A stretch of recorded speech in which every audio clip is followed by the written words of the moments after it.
ha estado tratando de dar cuenta de ello, ¿no? El porqué hay una inflación, ¿no? Recordemos que la primera inflación se da en el Imperio Romano, ¿no?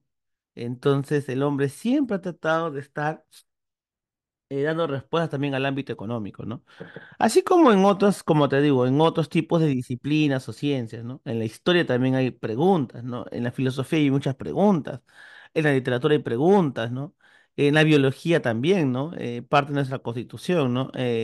Biológica, ¿no? Entonces, el hombre siempre ha tratado de dar respuestas, ¿no? Y a los fenómenos económicos, justamente para ello ha creado esta ciencia llamada la economía, ¿no? Entonces, ¿qué es la doctrinas en sí? Se dice que las doctrinas son el conjunto de teorías, conjunto de principios, planteamientos, leyes, ¿no? Conjunto de principios, planteamientos, leyes. Si yo pongo acá, ¿qué pasa? Ah, ujú. Ya, me van a disculpar, porque hace tiempo que no uso el Zoom. Ya, entonces, conjunto de principios, planteamientos, leyes justamente que describen la realidad económica de un contexto. Ya, esas son las doctrinas, son las diferentes teorías. Recuerda que las teorías son un conjunto de leyes que explican algo de la realidad, ¿no? Principios, ¿no? Leyes, planteamientos, como te digo, que describen la realidad económica de un contexto. Ya, a ver, las doctrinas económicas se estudian por dos cosas. Uno, para ver cuáles son las leyes, que hasta el día de hoy siguen vigentes, ¿no? O sea, dónde se origina una ley y cómo, y cuándo es su vigencia, ¿no? Por eso sirven las doctrinas, ¿no? Las doctrinas económicas sirven en ese sentido para identificar cuáles son las leyes que eh, hasta el día de hoy siguen vigentes, ¿ya? Otra cosa importante de las doctrinas también es entender cómo surgen las teorías, ¿no? Y entender cómo surgen principalmente sus contextos. ¿Para qué? Para volver a replicar el uso de esas medidas que puede aportar ciertas escuelas, ¿ya? ¿A qué es lo que voy? Siempre a mí me preguntan, ¿no? Profesor, ¿usted es marxista, es keynesiano, es neoliberal? Y esa pregunta a mí me parece un poco anticuada, ¿no? ¿Por qué? Porque cuando hablamos de doctrinas, nosotros vamos a entender el contexto en que surgen las teorías.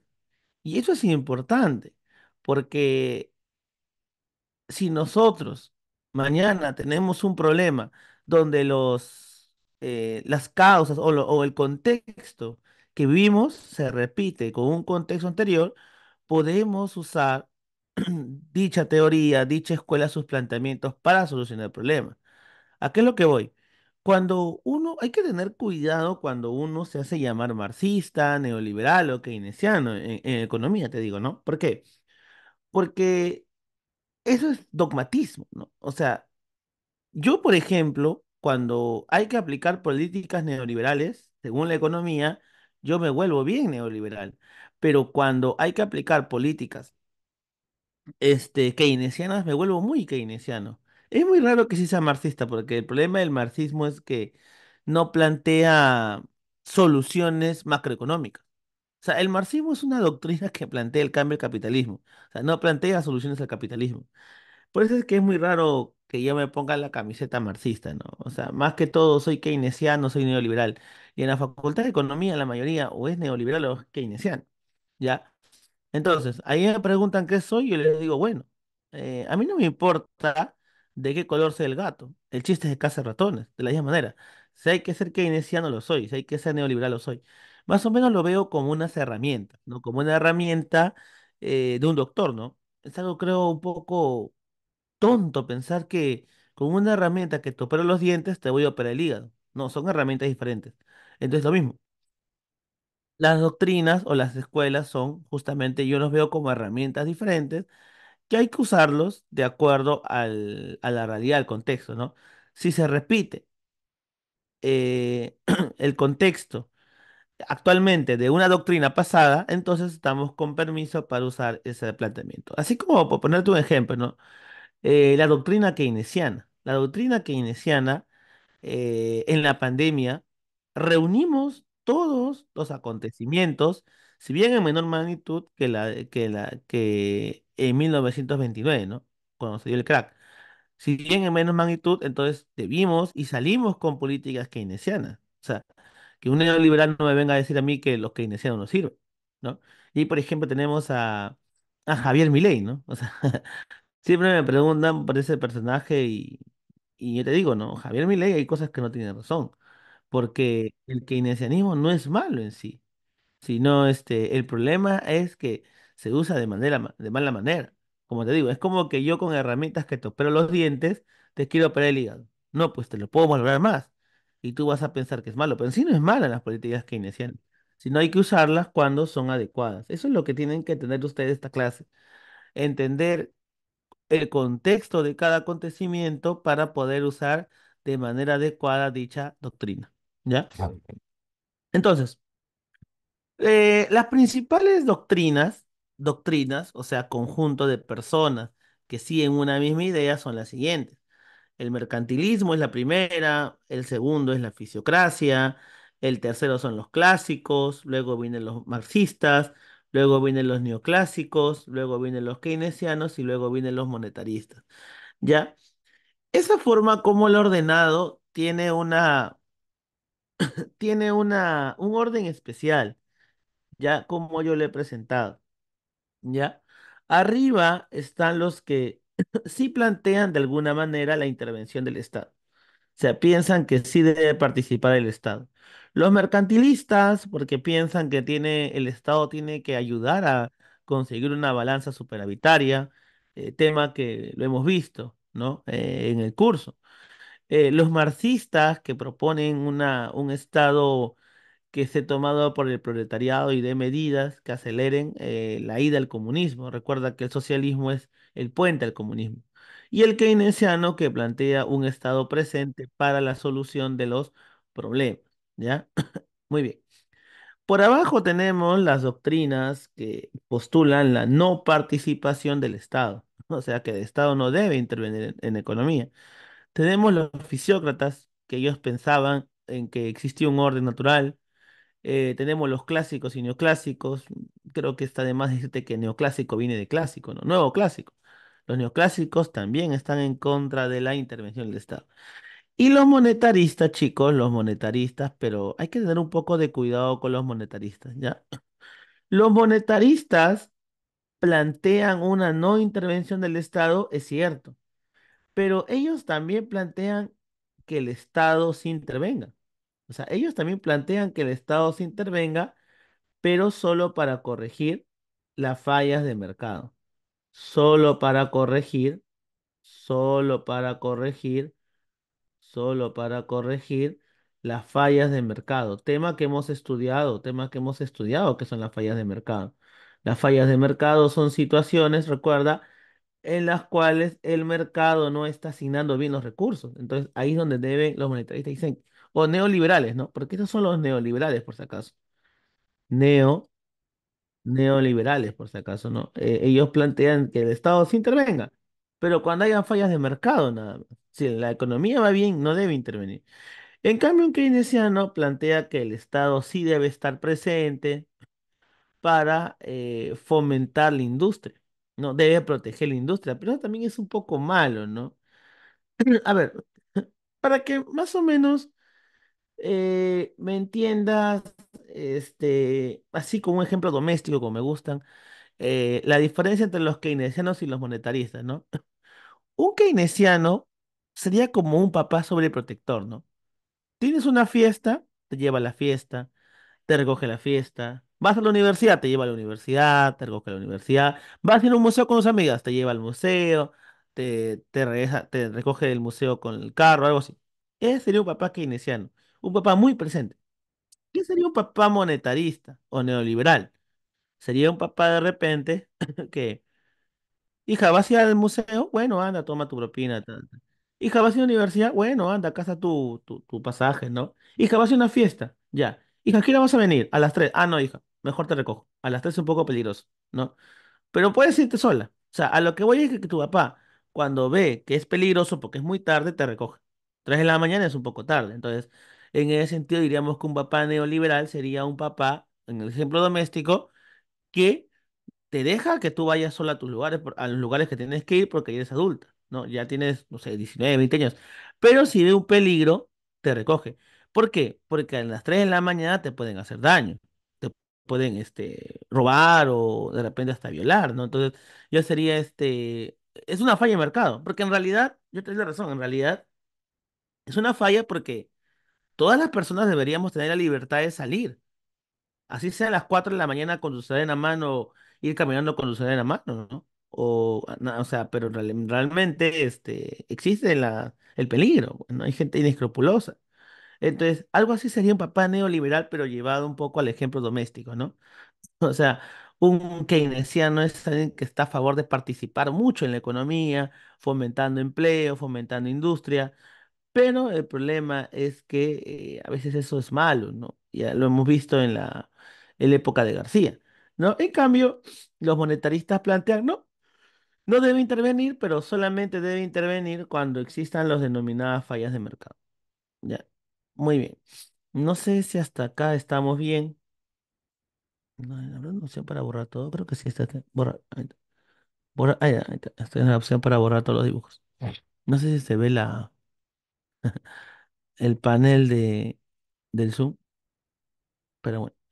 Quería preguntar si hay alguna duda hasta acá, para empezar a hacer las escuelas ya. Todo bien, profe. Ya, muchas gracias al alumno Poma que nos está diciendo todo bien. Muy, muy agradable escucharlos, ¿no? Es muy agradable porque a veces, con dictas virtuales es como un monólogo, ¿no? Sí, ese es un poco lo malo de virtual, para el profesor. Y bueno, pero hay que surtear eso, ¿no? Sí, en esencia son igual, Iván. Muy buena. Iván me hace una buena pregunta. Profesor, ¿neoliberal y monetarista es igual? Sí, monetarista y neoliberal es igual. Creo que no hay nadie. No, pero acá en el Zoom figura que son 30 y no sé, 54.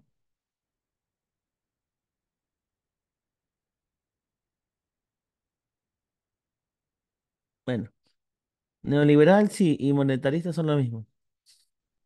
Esa pregunta que me hace Iván ya la respondimos. Entonces vamos a ver primero la etapa precientífica.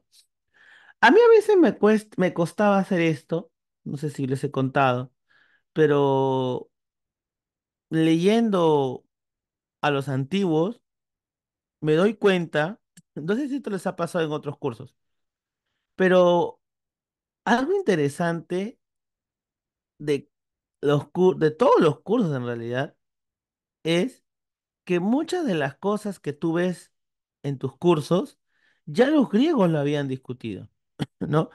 Bueno, quizás en el tema de biología los griegos no tuvieron microscopio, ¿no? Pero muchas cosas ellos ya lo habrían descubierto. Igual en la psicología. Muchas cuestiones de la psicología ya los griegos lo habían descubierto. Obviamente la filosofía nace en Grecia, ¿no? En literatura también.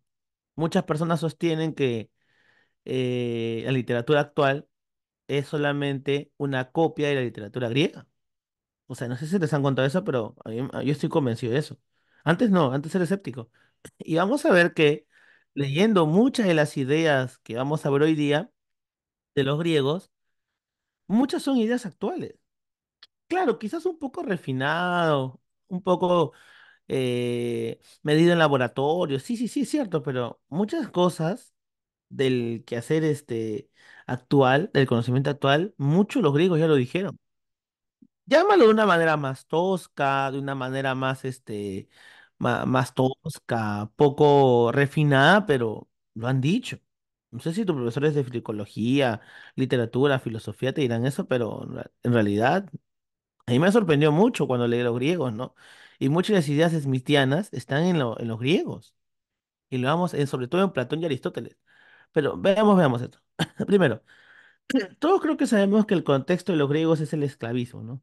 El esclavismo que leyendo diversas fuentes, y esto es interesante, chicos, yo no me considero una persona con el conocimiento acabado, me refiero a que me gusta seguir leyendo. Algunos sostienen que el esclavismo griego no era como nos pintan a nosotros, ¿no? De que era el látigo, sino que el griego se preocupaba por los esclavos con un hermano menor. He estado leyendo algunos textos bien interesantes y hay indicios de eso. O sea, yo sé que esto es un poco, revuelve un poco el esquema, pero hay que seguir investigando mucho, ¿no? Hay que seguir investigando mucho, en realidad. No, algunos tienen esa mala idea, y yo también la tuve, no lo digo que no, que los griegos eran unos esclavistas con látigo, y no. Los griegos se preocupaban por los esclavos como si fueran hermanos menores. Y el esclavo aceptaba porque entendía que el amo era era la cabeza. Algo así como que tu brazo le hace caso a tu cerebro. Pero tú, bueno, cuando tu brazo está mal, tu cerebro se preocupa por tu brazo, ¿no? Me he cortado, pongo, no sé, algodón, agua oxigenada, algo así. Mira, y eso es sorprendente eso, ¿no? Por eso yo digo, ¿no? El conocimiento es muy interesante, ¿no? Yo no me considero actualmente una persona que tiene sus conocimientos totalmente ya sentados, ¿no? O mi pensamiento. Una vez me preguntaron, profesor, ¿usted tiene algún tipo de pensamiento? ¿Tiene algún tipo de... En otro lugar, ¿no? ¿Tiene algún tipo de doctrina que usted maneja? Te digo todavía, sí, pero todavía no está terminada. Y quizás a mis 50 años, 60 años tendré una doctrina terminada. Pero eso es lo interesante de la vida, ¿no? Eso es lo interesante de la vida y lo de la docencia, porque aprendes mucho con las preguntas que uno hace, ¿no? Algunos me preguntan preguntas interesantes, ¿no? Y yo voy recabando ahí, ¿no? Pero bueno. Algunos planteamientos de los griegos es que ellos buscaron mucho la aproximación a la economía, de la economía a la ciencia, ¿no? Lo que pasa, chicos, es que ¿por qué los griegos no hicieron un sistema grande económico, ¿no? O sea, cuando tú ves la economía o buscas recabar información económica en los griegos, generalmente son páginas, ¿no? De la República, de la política, del económico de Genofonte. ¿Por qué? Porque el mercado no estaba tan desarrollado. El principal concepto de la economía es el mercado. Y no había un desarrollo tan fuerte del mercado. Entonces, por eso es que no tenemos grandes sistemas económicos escritos por Platón, Aristóteles, pero sí ideas muy fuertes que han contribuido a la visión de las doctrinas económicas. ¿Ya? Entonces, aproximación de la economía a la ciencia y énfasis en el individuo que toma decisiones racionales buscando maximizar la felicidad. Oye, eso de ahí, énfasis en el individuo que toma decisiones racionales, tiene que ver mucho con los neoclásicos, ¿no? La teoría subjetiva, cómo yo tomo decisiones buscando mi felicidad. Y eso mismo lo va explicando Aristóteles en la Ética Nicómaco. Claro que hay una diferencia. Los griegos plasmaban mucho sus ideas en base a la ética. Para ellos, recuerda el arete, ¿no? El arete era el ser virtuoso. Y digamos que ellos todo su quehacer, o sea, no solamente el quehacer económico, el quehacer biológico, el quehacer económico, el quehacer matemático, de la ingeniería, todas esas cosas, porque también había una ingeniería muy básica en ese tiempo, ¿no? Era bajo los principios de la ética. O sea, ellos, si hubieran tenido la facultad para crear una bomba atómica, no lo hubieran creado. Es más, yo te aseguro que si los griegos estuvieran, bueno, hubieran seguido vivos, ellos no serían artífices de crear la bomba atómica, porque saben que crear una bomba atómica conlleva a peligro, ¿no? Y ese es algo interesante, ¿no? Que para ellos su conocimiento todo estaba gobernado por la ética, ¿no? Cosa que ahora falta, ¿no? Ahora, por ejemplo, esta película de Oppenheimer, ¿no? A mí me da mucha risa, porque Oppenheimer es una tontería, ¿no? Hacen ver al científico como si no fuera responsable, ¿no? Como si los militares hubieran sido responsables de la bomba atómica. Y eso no es cierto. Responsable fue Oppenheimer también, que él sabía lo que estaba haciendo. No, pero la gente que no tiene, no piensa, dice, no, ay, pobrecito Oppenheimer, lo han obligado, ¿no? Y sale llorando, no, discúlpeme, pero Oppenheimer sabía lo que hacía. Y los griegos, si hubieran sido los griegos en este siglo, los que tenían ese conocimiento, no lo hubieran hecho. Es más, los griegos sabían el peligro de la ciencia. Y por eso es que Pitágoras, igual que Platón, en sus academias eran muy restrictivos con a quién le daban el conocimiento. No le daban el conocimiento a nadie, ojo, solamente una élite, porque sabían que la ciencia iba a ser muy peligrosa. Y actualmente, ¿qué vivimos? Vivimos un mundo donde en cualquier momento un loco maniático se le ocurre apretar un botón y ¡pum! Todo el planeta explota, ¿no? Entonces hay que tener cuidado, ¿no? Con la ciencia, ¿no? Muy bien, los primeros pasos de la economía los tenemos con Hesiodo, ¿no? Hesiodo es eh, una persona que escribe, no me acuerdo el libro donde escribe, pero él decía que la economía era un mal liberado por los dioses, o perdón, la escasez, ¿no? No sé si han escuchado el mito de Pandora. Ya, ese es el autor del mito de Pandora, pues, ¿no? Es un mito donde eh, a Pandora abre la caja y se escapan todos los males. Y uno de los males es la escasez. Claro que eso es una visión un poco fantástica de ver la economía, ¿no? Pero bueno, es una visión válida, válida, porque te está dando a entender que el problema de la escasez viene del hombre. O sea, es algo propio del hombre. ¿No? El problema de la escasez junto con la acumulación. Porque al faltarte, vas a acumular. Luego vienen los trabajos de Jenofonte, ¿no? Unos trabajos importantes porque él brinda el término económico y justamente viene del oiko, que significa casa o hacienda, y el nomos, que es la administración de la casa, ¿no? A él también se le debe, justamente, a él se le conoce también como, bueno, el que da la definición etimológica, ¿no? Él era también discípulo de Sócrates, por si acaso, ¿ah? Es un dato interesante, ¿no? Él también, por eso todo su quehacer, su económico, estaba gobernado por la ética. No, en realidad todos los griegos estaban gobernados por la ética, ¿no? Platón, uno de los filósofos más importantes, había planteado lo siguiente, mira, mira, él ya habla de división del trabajo, la división del trabajo y la especialización, ¿no? Claro.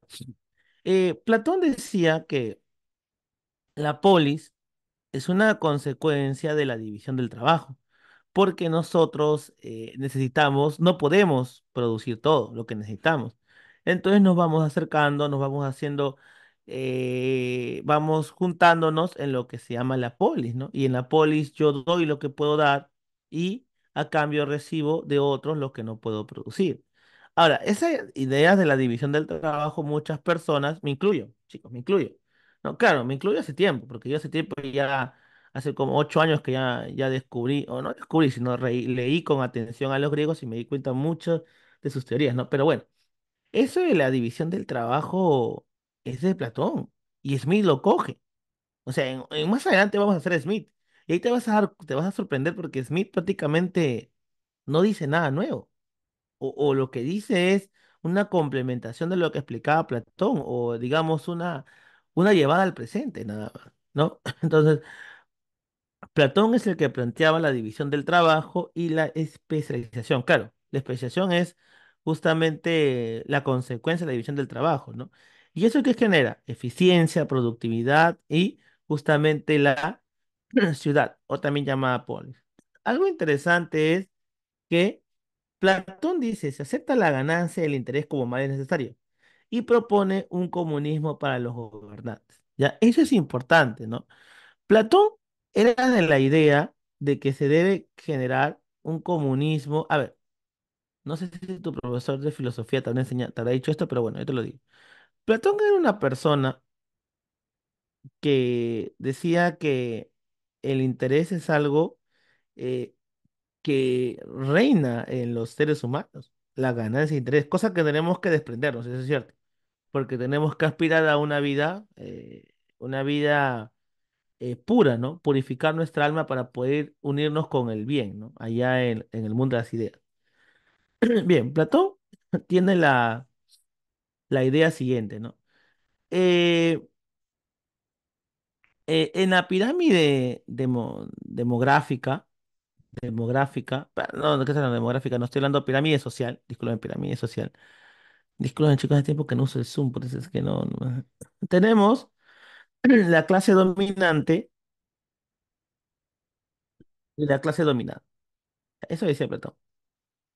Ahora, el problema es que para que la clase dominante gobierne bien, debemos plantear ciertas cosas, decía Platón, ¿no?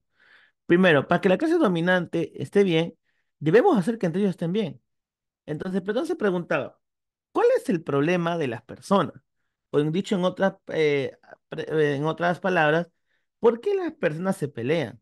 Y Platón llega a la conclusión que las personas se pelean, justamente su interés conlleva a que se peleen por la propiedad privada y las mujeres. Entonces, Platón, Platón va a proponer un comunismo. Profe, no me diga lo que estoy pensando. Sí, va a proponer un comunismo de mujeres y comunismo de mujeres y comunismo de la propiedad privada en la clase dominante. Profesor, suena feo, sí, suena feo, pero es la verdad, porque los hombres se pelean por mujeres. Entonces, para evitar que se peleen, bueno, que las mujeres sean de todos los hombres en la clase dominante. Así, una mujer podía ser poseída por cualquier hombre, que suena un poco feo, pero que le tenga ganas de tener sexo, entonces puede tenerlo. Igual que la propiedad. La idea era que no haya propiedad, porque los hombres no se pelean, porque, ojo, ellos son el cerebro de la polis. Eso planteaba Platón, ¿no? O sea, cuando ahí me dicen, el primero en plantear el comunismo era Marx, eso es mentira. Marx no es el primero en plantear el comunismo. Y Platón era una persona, era un mesiánico. Platón era como Jesús, era un Mesías, que él planteaba la solución. Oye, en mi libro está la solución para arreglar esta polis que está en decadencia. Y lo mismo va a plantear Marx. O sea, Platón, el cristianismo y Marx, en realidad es en esencia lo mismo. Son doctrinas que plantean un fin con felicidad. Y no acá. Y encima, tienen su Mesías, ¿no? El cristianismo con Jesús, el marxismo con Marx y el platonismo con Platón. O sea, vienen de la misma, son primos hermanos, que no lo niegan porque en esencia son lo mismo. Y son doctrinas que han hecho mucho daño al ser humano. ¿En qué sentido, profesor? Que niegan la condición del hombre, ¿no? O sea, niegan que seamos seres, por decir palabras simples, malos, biológicamente malos, ¿no? Instintivos. Porque, a ver, para solucionar nuestro problema actual, primero tenemos que reconocer que somos seres instintivos. Si no reconoces tus instintos, ¿cómo vas a regular tu parte instintiva con reglas? Y ese es el problema de Marx, el problema del cristianismo y el problema de Platón, que niegan la esencia del hombre, que por naturaleza somos asesinos, somos instintivos, tenemos a la propiedad. Y eso muy bien los griegos, a excepción de Platón, lo entendieron. Pero bueno, luego, bueno, sé que a muchos no les gusta esta idea, pero discúlpame, eso es lo que dijo Platón, ¿ah? No lo he dicho yo, por si acaso, lo dijo Platón. ¿Ya? Luego viene Aristóteles y tú sabes que Aristóteles va a remeter con él, ¿no? Dice, ¿qué estás hablando, Platón? Estás en drogas, ¿no? Tu modelo no se va a realizar en ningún lado, ¿no? Entonces, Aristóteles viene para criticar todas estas ideas del comunismo que Platón está proponiendo. Entonces, ¿qué es lo que va a pasar? Uy, discúlpame, no me acostumbro mucho al Zoom porque hace tiempo que no uso Zoom ya. Luego viene, luego viene Aristóteles, ¿no? ¿Y Aristóteles qué va a proponer? Aristóteles va a proponer que la propiedad privada genera eficiencia y rechaza el comunismo de gobernantes, que Platón plantea. Ojo, el comunismo era solo para gobernantes, no para el pueblo, ¿ya? Ahora, él acepta el dinero como medio de pago, pero no para acumular. ¿Qué significa esto? O sea, Aristóteles te diría que si vas a acudir al comercio, pagues el mismo precio de lo que vale el producto, que no cobres un precio adicional, porque eso genera inflación, ¿no? Alguien dirá, profesor, o sea que Aristóteles me está sugiriendo que no gane nada en el comercio, école. Pero, profe, usted se pasa, ¿no? ¿Cómo uno va a producir para no ganar nada? Claro, lo que pasa es que lo que tú estás haciendo es mirar el esclavismo perdón, más que el esclavismo, esta época con ojos capitalistas. O sea, la riqueza en este contexto no está en el mercado, sino está en los esclavos. La persona que tenía más esclavos era la persona más rica, que gozaba de más riqueza. Entonces, en ese sentido, hay que tener cuidado con esas ideas, ¿no? De tratar de traer el capitalismo al esclavismo, ¿no? Porque para ellos, como te digo, la riqueza estaba en los esclavos, ¿no? Bien, y por último, distingue entre valor de uso y valor de cambio, ¿no? Concepto que lo hemos visto cuando vemos bienes, ¿no? Bienes hemos visto que el valor de uso, que también de utilidad, y el valor de cambio que tiene precio y se puede intercambiar, ¿no? Esos son conceptos que Aristóteles lo dice y que los neoclásicos lo reviven. O sea, es algo interesante ver el pensamiento griego con seriedad. Una cosa es que tú veas porque, bueno, quiero leerlo, pero con seriedad, ¿no? Los escolásticos, el contexto del feudalismo, los planteamientos, uy, espérate, acá hay, planteamientos vienen principalmente de Tomás de Aquino, ¿ya? Tomás de Aquino, él, bueno, Tomás de Aquino es un representante de la iglesia, pues, ¿no? De la iglesia católica, ¿no? Sus pensamientos, a diferencia de Aristóteles, van a ser más fuertes. ¿Por qué? Aristóteles planteaba que no se debe acumular en el comercio, como te estaba diciendo, ¿no? Pero no es que a Aristóteles le hicieran caso, por si acaso, porque Aristóteles era filósofo, no era un gobernante. Le hacían caso sus adeptos. En cambio, a Tomás de Aquino es diferente, porque Tomás de Aquino era una autoridad eclesiástica, o sea, era una autoridad de peso. Entonces, Tomás de Aquino dice, ¿no? Se busca justicia en el intercambio, justiprecio. Tener en cuenta que Tomás de Aquino es su copy-page de Aristóteles. Creo que en filosofía te enseñan eso, ¿no? Que San Agustín es la copia de Platón y Tomás de Aquino es la copia de Aristóteles. Entonces, él va a plantear casi todas las mismas cosas que Aristóteles, ¿no? Por eso se busca el justiprecio, la justicia en el intercambio, eso se llama justiprecio. O sea, no pagues nada por encima o por debajo del de lo que vale. Profe, pero o sea, Tomás no quiere que gane nada.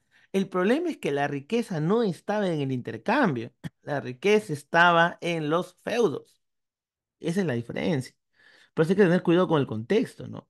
Claro. Entonces, él proponía justamente el justiprecio y condena la usura, ¿no? El cobro de intereses. Claro, la diferencia quizás entre Aristóteles y Tomás de Aquino, porque en esencia es lo mismo, es que a Tomás de Aquino era una autoridad, ¿no? Y eso es lo que vale aplicar. ¿Ya? Entonces, hasta aquí creo que vamos a hacer preguntas. Ah, eh, no habría millonarios. Depende, mi estimado Pomac, a qué entiendas como millonario, ¿no? Porque, eh, claro, si te refieres al dinero, sí había gente muy, digamos, millonaria en los griegos, que era Platón, Aristóteles, no, no, Aristóteles no, Platón y muchos demás aristocráticos gozaban de mucho dinero. Por si acaso, pero vamos a la idea de que ellos, digamos, el ser millonario no lo veían en plata, sino en ser un buen ciudadano, lo que se conoce como el arete, ¿no? O sea, lo que te hacía, digamos, una persona de respeto, una persona aristócrata, era el dinero, sí, pero junto con tus valores y junto con tu percepción de tu palabra, ¿no? Cómo la gente percibía tu palabra. Si ibas al Ágora. Claro, para ir al Ágora necesitabas ser una de familia millonaria, ¿no? Entonces, en ese sentido, sí había millonarios, pero el problema es que la preocupación no era como ahora de solamente tener plata, sino ellos velaban mucho por su ética. Pero hay que tener cuidado, siempre hay excepciones, eso no lo niego. En todos los lugares hay excepciones, pero excepción no es la regla. ¿Ya? ¿Está bien mi estimado Poma? Lo único que me pregunta. ¿Sí? ¿Se entendió o no? Millonarios sabían, millonarios sabían, pero no era la principal preocupación el dinero. Eso es lo que tienes que tener en cuenta. No es como ahora que hace una revista, ¿no? De quién es el hombre más millonario del planeta. Ya. Los griegos no tenían necesidad de eso. Los griegos tenían necesidad de que la gente lo valore por su ética, ¿no? Por su creación, claro. Eras artista, eras filósofo, eras este administrador de hacienda, ¿no? Entonces la gente te reconocía por eso. no tanto por el dinero. Si el dinero era algo secundario, eso creo que entiendan ustedes. Y es algo que a mi juicio debemos rescatar de los griegos. A mi juicio, es algo que se debe rescatar mucho de los griegos, ¿no? ¿De qué nos vale tener una economía tan desarrollada si tenemos inseguridad ciudadana? ¿No? Entonces, por ahí va el curso de cívica, ¿no? La ética, ¿no? Y la peor tontería que escucho es que el capitalismo tiene la culpa, pero el capitalismo no es culpable, el capitalismo no tiene moral. El capitalismo es un sistema que nos permite el intercambio, ¿no? Entonces, por ahí yo pienso que no va, ¿no? El problema más va por la ética, va por por, por los valores que se enseñan desde casa, ¿no? Eso hay que tener mucho, mucho en cuenta, ¿no? Bien. Empezamos con la primera doctrina, el mercantilismo. El mercantilismo es una doctrina, chicos, surge en el siglo XVI al XVIII, ¿ya? El contexto es la consolidación del Estado-nación.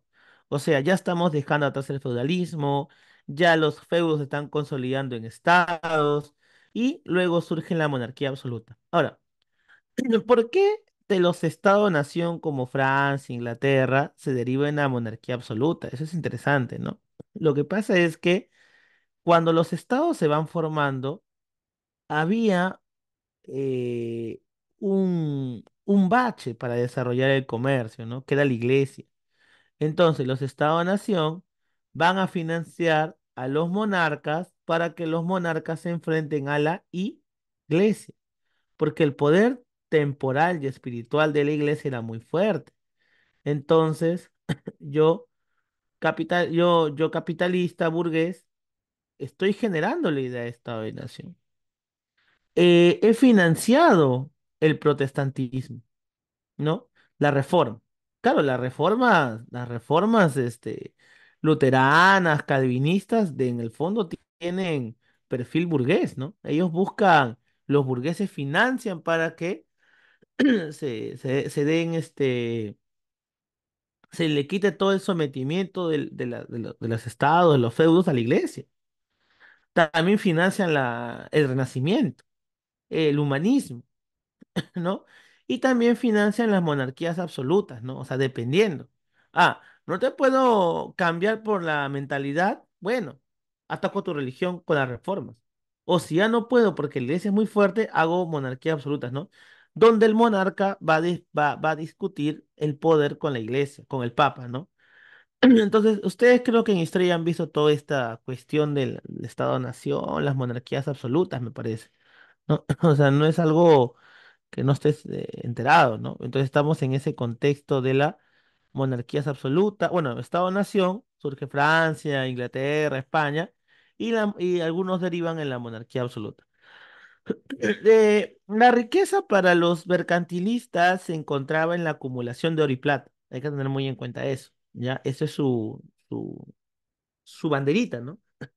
¿Cómo somos más ricos? Bueno, señor, fomentando más oro y plata y reduciendo la salida de oro y plata del país, ¿no? Vamos a ver eso.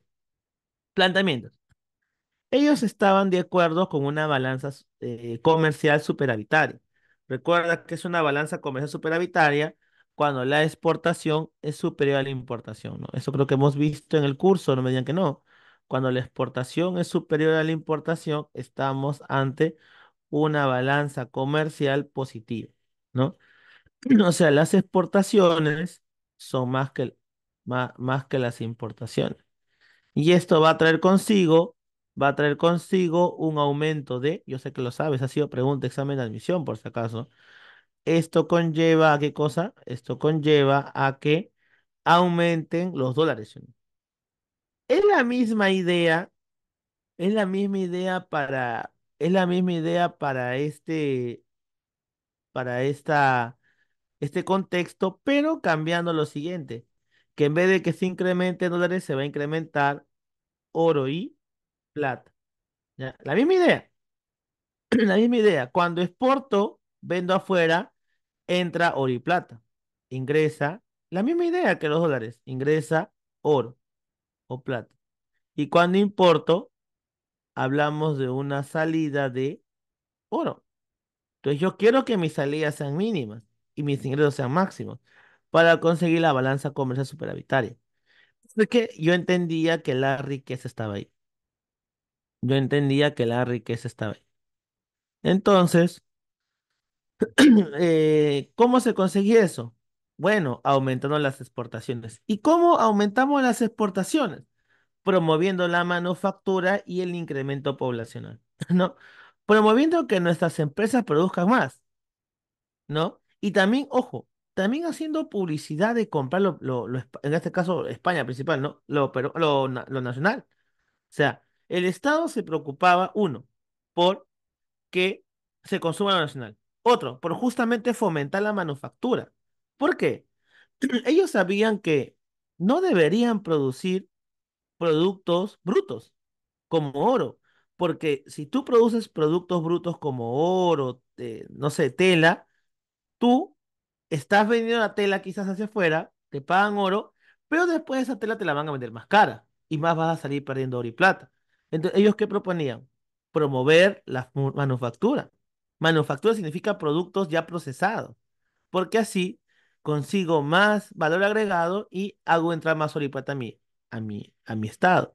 Luego, incremento poblacional. Un problema eran los salarios. Entonces, ¿qué hago? Fomento que las personas se reproduzcan más y si son más, el salario va a ser muy bajo. Y eso favorece justamente a mi manufactura. Entonces, mira todo lo que los mercantilistas proponían. Y por otro lado, chicos, hablaban de disminuir las importaciones, porque recuerda, cuando importamos, salen productos. Entonces, para ellos usaban aranceles y cuotas. Aranceles que son ponerles impuestos a los productos de afuera. Y las cuotas es ponerle un límite numérico, ¿no? De repente, oye, una empresa quiere introducir 1.000 frigideres al país, no, compadre, 1.000 mucho, solamente 10. Porque yo quiero que mis empresas vendan también. Claro, son cuotas.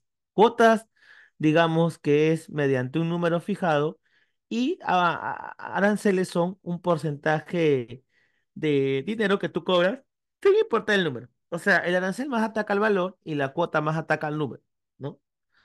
Eso va a depender mucho del hacedor de políticas que va a aplicar, pues. Otra cosa que también es interesante es la promoción de la actividad minera. Ahora, esta promoción se hacía mediante invasiones y colonización, ¿ya? Creo que todos sabemos que España llega acá con un fin de acumular oro y plata, ¿no?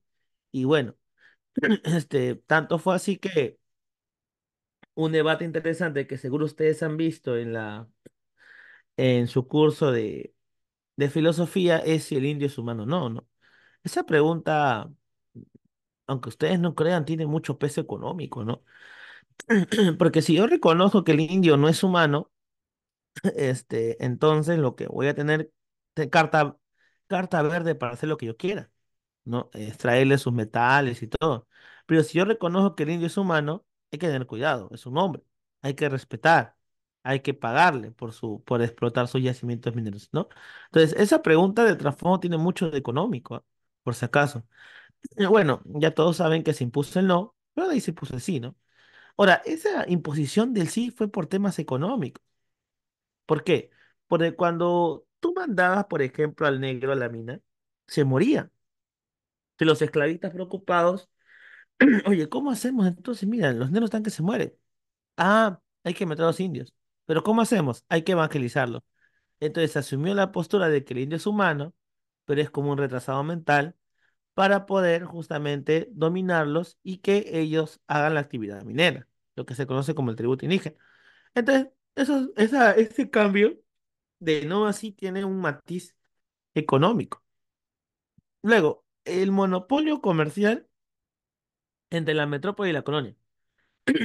Solamente, solamente Perú y España podían comercializar, ¿no? O sea, Perú le vendía materias primas a España y España nos vendía porquerías.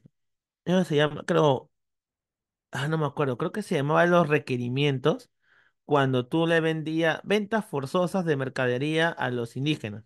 No sé, alguien de repente me puede dar con ese dato. Yo recuerdo que habían ventas forzosas que hacían los españoles a los indígenas y les cobraban una millonada. No sé si saben, creo que era requerimientos, es lo que se llama. Ya, y justamente los, los criollos, ¿no? Los que controlaban el Callao, los corregidores como que no les gustaba mucho, ¿no? Porque la ropa de España era de baja calidad, pésima calidad. Y comenzaron a comprarle por lo bajo Inglaterra, ¿no? Y así más o menos son los indicios para que se geste la independencia, ¿no? Ahí, ¿no? Muy bien. Ahí está un mapita de cómo fueron los viajes para invadir nuestro territorio y recordar que acá existe mucha intervención del Estado, ¿no? Las variantes que encontramos son en España el bullonismo, en Francia el colbertismo, en Inglaterra el comercialismo y en Alemania el cameralismo, ¿no? Son diferentes nombres a la misma idea de mercantilismo, por si acaso. Muy bien. Algunos representantes de esta escuela tenemos al señor Antonio de Serra y él tiene un libro llamado Cómo tener plata en un país sin tener minero, ¿no? A él se le conoce como el padre de las cuotas, por si acaso. Luego tenemos a Jean-Baptiste Colbert, que fue el ministro de Economía, ojo, de Luis XIV, ¿ah? No es al que le hacen la Revolución Francesa es al 16, pero no, es un tarado.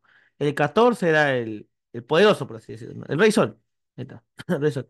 Entonces, ahí podemos ver a Colbert, ¿no? Y por último, él es el que crea los aranceles. Y al señor Antonio de Montesquieu, un poco raro su nombre, que él tiene un libro que se llama Principios de Economía Política, ¿no?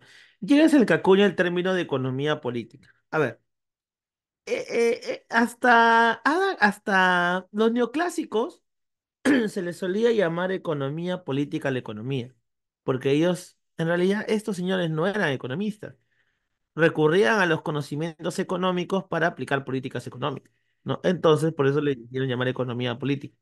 Pero ese rótulo se lo va a quitar los neoclásicos, ¿ya? Y eso va a quedar relegado para la escuela socialista, más adelante lo voy a explicar, ¿ya? Pero en ese término, si tú agarras un libro de economía de Adam Smith, vas a encontrar que él no le llama economía, le llama economía política, por si acaso. Vamos a los fisiócratas. Los fisiócratas, chicos, ellos son una escuela que datan del siglo XVIII en Francia, ¿no? Ellos proponen perdón, están en un contexto donde hay una decadencia del absolutismo. O sea, el absolutismo sirvió para tumbarse a la iglesia y ahora ya, chao con el absolutismo, decadencia, ¿no? Se está dando la ilustración y los inicios del liberalismo, ¿no? Está por acá Jacobo Rousseau, Montesquieu, Kant, porque Kant también era un ilustrado alemán, Lamarck, todo eso están acá y también se está dando el liberalismo. La riqueza para ellos se encontraba en agricultura. Ya eso le llamaban ellos producto neto, por si acaso, ¿ya? Los planteamientos principalmente son que hay tres clases socioeconómicas, ¿no? Por un lado, el campesino, que lo llamaban la clase productiva necesaria. Por otro lado, el terrateniente, que lo llamaban la clase parásita, pero ojo, mira, algo interesante de esta doctrina es lo siguiente, ¿no? Que ellos planteaban, ah, de repente por acá hay figura, ahí está, ellos planteaban que ambas figuras eran necesarias, ¿ya? ¿Por qué? Porque los fisiócratas consideraban que la agricultura era la actividad principal. Entonces, por un lado, el agricultor ponía su fuerza de trabajo y por otro lado, el terrateniente era el propietario de la tierra, ¿no? Ese era dueño de la tierra, era el, el terrateniente. Entonces era algo necesario, decían, ¿no? Necesario. Aunque era parásito, sí, era parásito, pero al ser el dueño de las tierras, era necesario. Entonces, profesor, ¿ellos qué planteaban? La clase innecesaria eran los artesanos, comerciantes y obreros, porque ellos decían solamente transformado. Hay que tener en cuenta que acá no existía una conceptualización del trabajo, como si lo va a hacer Adam Smith o Marx, sino ellos lo veían como meros transformadores que no aportaban más que transformación. Ahora, ¿por qué ellos tenían el concepto del producto neto como resultado de la agricultura? Porque ellos te daban este argumento, ¿ya? Te decían lo siguiente. si yo tiro de repente unas semillas a la tierra, crece un árbol, crece un árbol. Y el árbol va a tener manzanas. Y esas manzanas de ahí es lo que yo llamo producto neto. O sea, es, mira, de unas 6 semillas salen cantidad de manzanas. Eso es producto neto, decían ellos. Ahí se ha producido algo nuevo. En cambio, los comerciantes artesanos agarran un pedazo de arcilla y lo transforman en una taza. Entonces, ahí no hay valor. Ahí lo que hay solamente es transformación. No hay nada nuevo. Eso es, ojo, eso es un argumento de ellos. Claro, es que ellos todavía no entraban en la conceptualización de la idea de trabajo, ¿no? La idea de trabajo. Yo no sé, los neoclásicos, los fisiócratas, cómo pensarían tomar su café si no existieran los artesanos, ¿no? Eso es algo raro, ¿no? Pero bueno. Hay que tener en cuenta también, chicos, es que los fisiócratas no eran cualquier persona. Por ejemplo, esto es lo que se conoce como la tabla económica, ¿no? Y la tabla económica fue hecha por Kesnay. Y Kesnay era un médico. Entonces, a lo que yo voy, chicos, es que, claro, los fisiócratas eran gente muy inteligente. Eran médicos, abogados, también teníamos administradores de Hacienda, ¿no? Pero a lo que yo les digo, chicos, y eso me recuerda un poco a la campaña cuando estaba Pedro Castillo, ¿no? Yo me acuerdo que estaba dictando en Palmer, creo, sí. Disculpe, no debo decir nombres. Ya, disculpe, estaba dictando en otro lugar. Y el chico me preguntaba, profesor, pero ¿qué opina de Castillo? Hay un físico que lo está apoyando. Yo decía, oye, pero el hecho de que sea un físico, y puede ser muy respetable, no lo hace especialista en economía. ¿No? Entonces, no necesariamente porque sea una persona de renombre lo podemos tomar como referencia para ver si ese partido es adecuado o no. Como te digo, no. Empate era un buen físico, sé que tenía inventos, era conocido, pero el ser físico no lo hace experto en economía. Hay que tener cuidado con eso, chicos, por favor. ¿Ya? La otra cosa habría sido si un economista diría que estaría con Castillo, pero creo que un economista serio no estaría con Castillo. Bueno, en ese tiempo. Ya, así que tener cuidado. Muy bien. Otra cosa que plantean ellos es que la economía sigue un orden natural y rechazan la intervención del Estado. Y claro, ellos eran partidarios, o sea, ellos te dirían, ¿no? Siguiendo Smith, mira los mercantilistas, ¿no? Los mercantilistas están en decadencia. España está en decadencia. Creo que ya se había publicado por estas épocas. No, no, no, no. Machado viene después, ¿no? En literatura. Ya, justamente España estaba entrando en crisis. Y ellos decían, no, mira, ahí está, pues tanto meter la mano a la economía, ese es un problema, porque la economía ha sido un orden natural. Es más, esta idea prima de Jacobo Rousseau. Jacobo Rousseau decía que el hombre en estado natural nace bueno, cosa que ya descubrimos que es una estupidez, que no existe, ¿no? Ahí nunca el hombre ha sido bueno, pero él dice eso. Y el hombre cuando se ha alejado de la naturaleza es donde comienzan sus males. Entonces, si tú parametrizas la economía, va a ser peor, porque la economía es un intercambio natural, decían. Entonces, si tú le pones reglas, lo que vas a hacer es deformarla, como los mercantilistas. Entonces, no, la economía sí un orden natural y por favor respeta, ¿ya? Entonces, ellos rechazan la intervención del Estado. Ellos también están preparando un poco el terreno para los clásicos, porque los clásicos van a sacar esta idea de la no intervención de los fisiócratas. Representantes, Francis Quesnay, con su obra llamada La Tabla Económica. Por acá tenemos a Turgot, que sí mira, no estoy seguro, eso sí no estoy seguro, que es el profesor de los Países. Creo que él fue ministro de Luis XV, creo, no, no estoy seguro. Sé que ha sido ministro, pero no estoy seguro si ha sido de Luis XV. Y algo la tabla económica lo hemos visto hace un rato. Y también por acá tenemos, uy, a Vicente Gurnay, que él tiene o Vincent, ¿no? Él tiene un libro, perdón, él tiene una famosísima frase que se le atribuye a él, que es el laissez-faire, laissez-passer, ¿no? Dejar hacer, dejar pasar. Ya, este señor es partícipe justamente de esta frase, ¿no? Que muchos la han, seguro escuchado, ¿no? Laissez-faire, laissez-passer. Ya, bien. Entramos a la etapa científica, ¿ya? Y comenzamos con los clásicos. Los clásicos, o también llamados liberales, ellos datan desde el año de 1776 hasta el año de 1848. Creo que todos sabemos acá que en 1776 se publica La riqueza de las naciones, de Adam Smith. Y en el 1948 se da el manifiesto del Partido Comunista. ¿Ya? El contexto de la etapa, perdón, de los clásicos, ¿cuál es? Primero que acá comienza el capitalismo industrial, ¿no? Ya se están generando las máquinas, la división del trabajo, perdón, las fábricas, ¿no? La gran división del trabajo, como te decía, ¿no? Y se consolidan las ideas del liberalismo económico, ¿no? Y el liberalismo está en su máximo apogeo, ¿no? Para ellos la riqueza está en el trabajo productivo. La idea es que cómo conseguimos ese trabajo productivo. Mira, dice, el trabajo productivo, ah, el trabajo productivo, mira por acá, dice que es producto de la división del trabajo.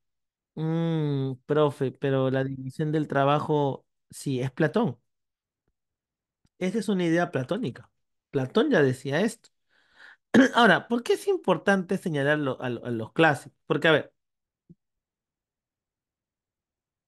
Adam Smith tenía la profesión de filósofo. Ojo, Adam Smith no era economista.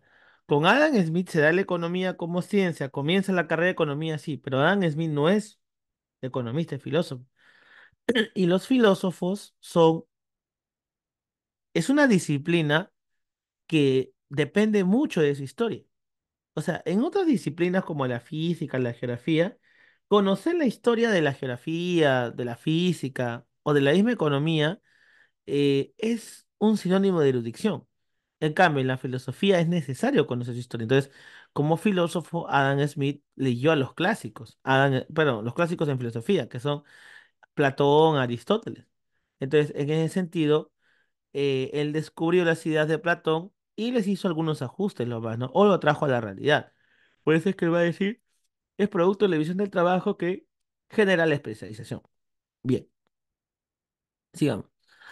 Los planteamientos principales vienen de la escuela, perdón, de Adam Smith, ¿no? Adam Smith plantea, por un lado, que la productividad aumenta mediante la propiedad privada y la división del trabajo. Propiedad privada, que es un tema que lo había discutido Aristóteles, y la división del trabajo, que es un tema que lo había discutido Platón. O sea, en realidad, Smith no dice casi nada nuevo, por si acaso, ¿ya? Muy bien, muy bien, muy bien, muy bien, muy bien. Espérate, uy, ahí está. Disculpe, todavía me pierdo un poco en el Zoom. Ya. Bien, sigamos. Él va a desarrollar la teoría del valor trabajo, ¿no? Dice que el trabajo de los bienes depende del tiempo de trabajo incorporado, o sea, el costo de producción. O sea, Smith tenía la idea de que el valor de un producto dependía de las horas de trabajo que el individuo introducía. ¿Qué, profe? Esa vaina no lo dijo Marx. No fue el primero que lo dijo Marx. Es más, en ese sentido, Marx es continuador de la teoría del valor trabajo.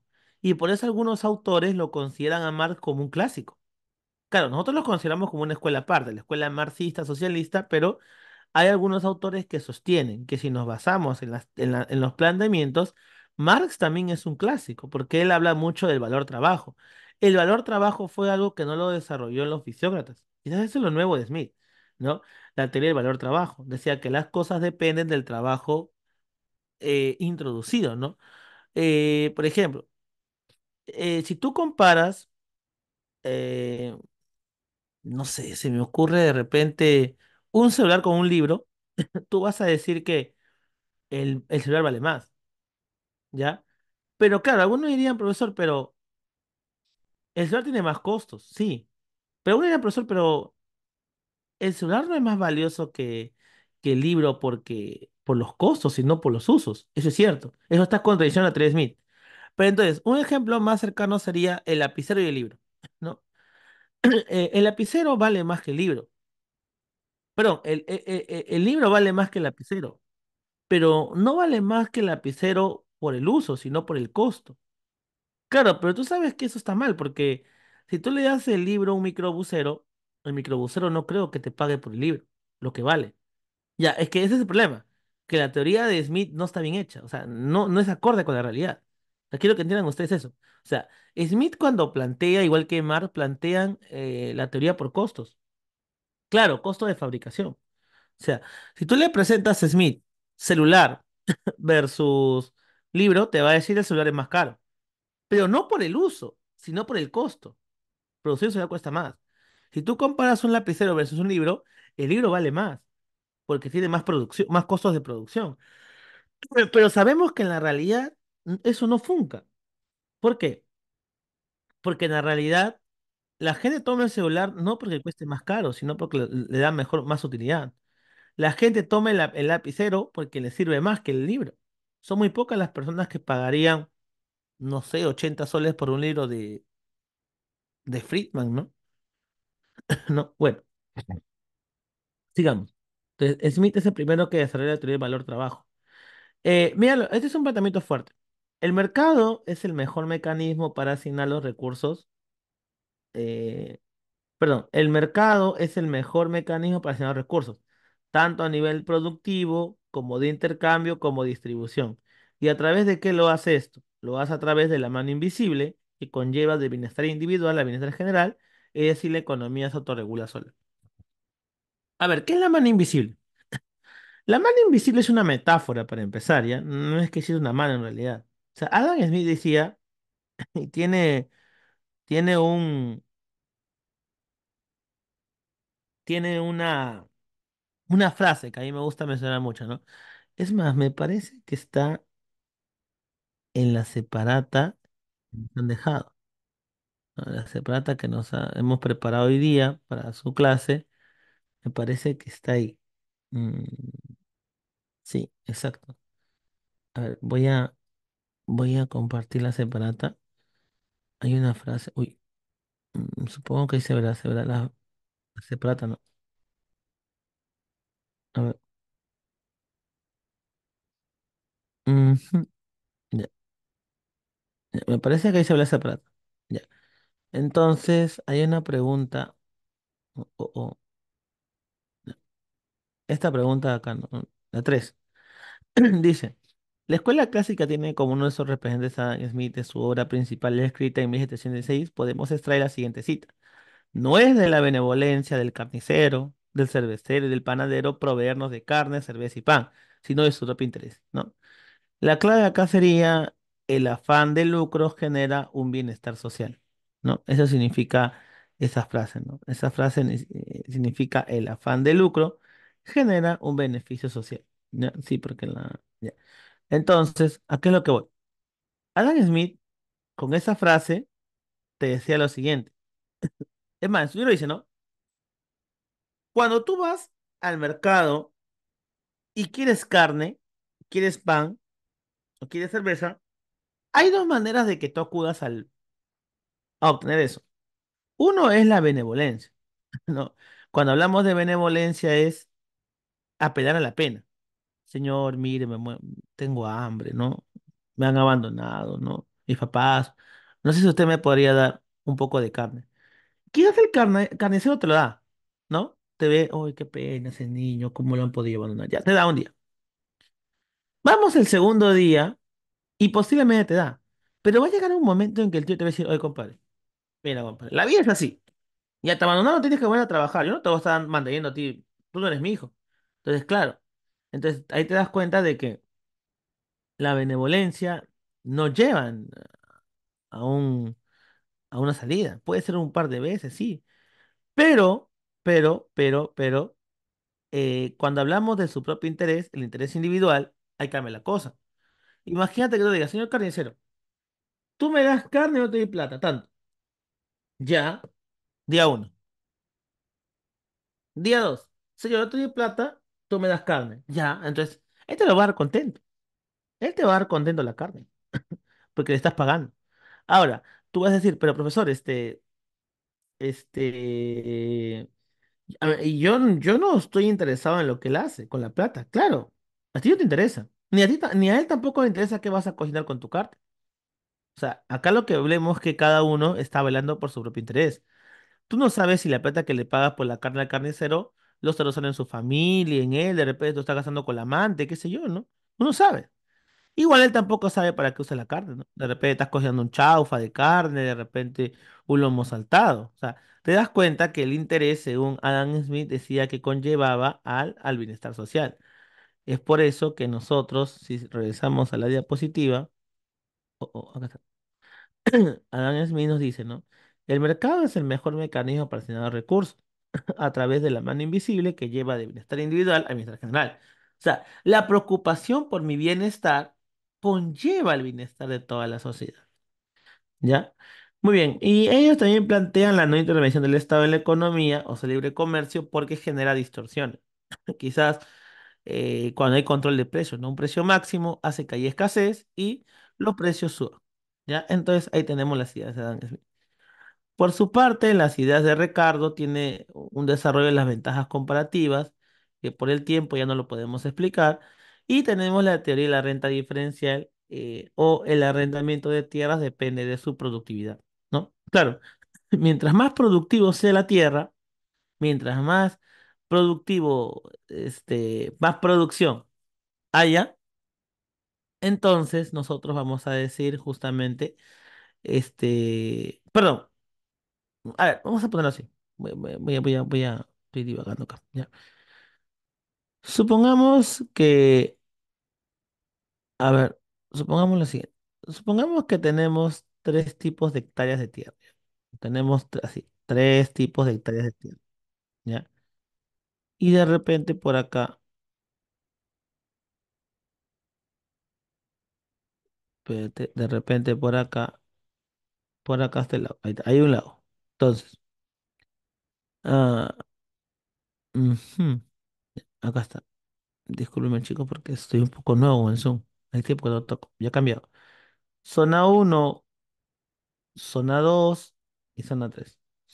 Si tú le preguntarías a Ricardo, oye, ¿cuál es la zona más cara? Ah, la zona más cara es la uno. ¿Por qué? Porque tiene mayor productividad. ¿Y por qué tiene mayor productividad, Ricardo? Porque está cerca al agua. Sus tierras son húmedas. La 2 tiene menor productividad. Menor productividad. O sea, tiene, pero vamos a ver, ese tiene bastante productividad. No, podría usar esto de acá. A ver, vamos a ver si encuentro una figura. Una figura, acá está, una figura acorde. La uno tiene alta productividad, la 2 tiene menor productividad y la 3 poca productividad. Entonces, obviamente que la tierra uno va a ser más cara. Obviamente que la tierra que corresponde a uno va a ser la más cara. ¿Y por qué? ¿Por qué va a ser la más cara? Porque su productividad es más alta. La 2 va a ser menos cara. Y la 3 poquito porque su productividad es baja, ¿no? Si ponemos números, de repente la hectárea acá cuesta 100 soles, ¿no? De repente acá, uy, acá de repente cuesta $40. Y de repente acá cuesta $10. O 10 soles, como quieras, ¿no? ¿Por qué? Pero ahí cuesta menos porque está más alejada del agua, menos productiva. O sea, esa es la teoría de la renta diferencial, por si acaso. Y ahora como borro esto, ya. Bien. Luego tenemos, chicos, las ideas de Malthus. Él tiene un libro que se llama Primer ensayo sobre la población. Y ahí él plantea algo que ha venido en el 2024-2. Ojo, ha venido en el 2024-2, ¿no?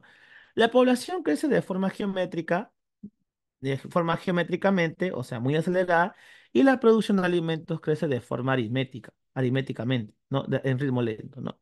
O sea, dicho de otras maneras, algo así, algo así, ujú, algo así. Él dice, no, los alimentos crecen así, de forma aritmética, pero la población crece así, de forma, dos, cuatro, sí, en forma de ecuación cuadrática. Entonces Malthus dice que esto va a generar, en última instancia, esta brecha que está acá. y esta brecha que está acá, que es pobreza. Entonces, para solucionar eso, pero se le llama, perdón, para solucionar eso tenemos que estar a favor de la guerra. La guerra disminuye gente, enfermedades, pestes.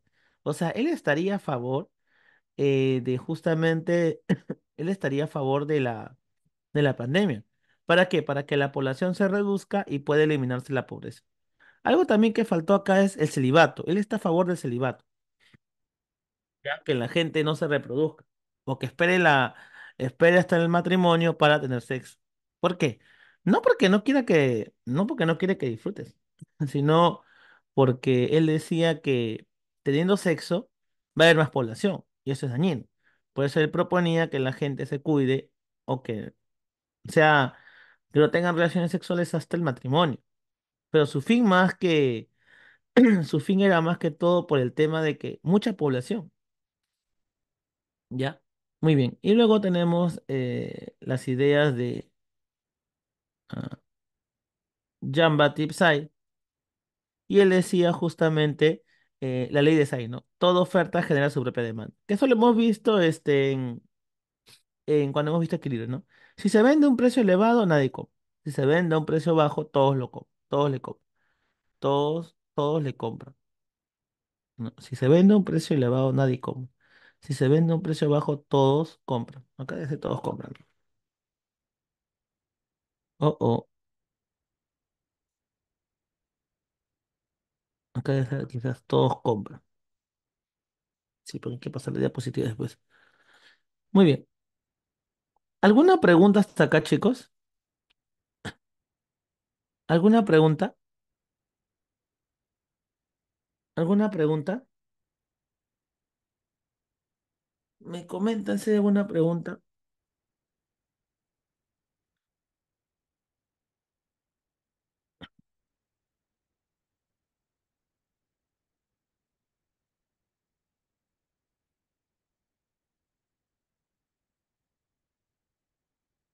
Ya, muy bien, gracias por la confirmación. Entonces seguimos con la escuela marxista o socialista.